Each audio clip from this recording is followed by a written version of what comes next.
اصغر جزار اللي هو ده عسل ده الواد ده. انت على فكره هيجي لك برابر كتير. اي والله هيجي لك معجبين كتير. ما تعرفش والله هيجي لك معجبين كتير يا سعد. انت هتجيب وراه ده. انت هيصيح عليكم مصر كلها هتعرف، والنبروه كلهم هيعرفوا ان انت اتقفشت في العباسي وانت بتبيع بضاعه.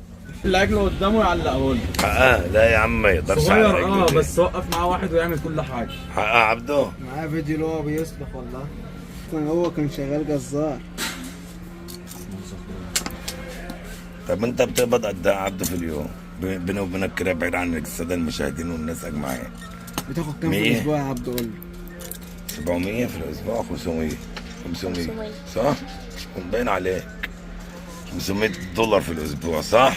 يعني انت اغنى واحد في العباسي بالصراحه. اشتغلت نبراوي والنبروه اشتروا العباسي كله، مسيطرين عليه كله. وسعد ده طبعا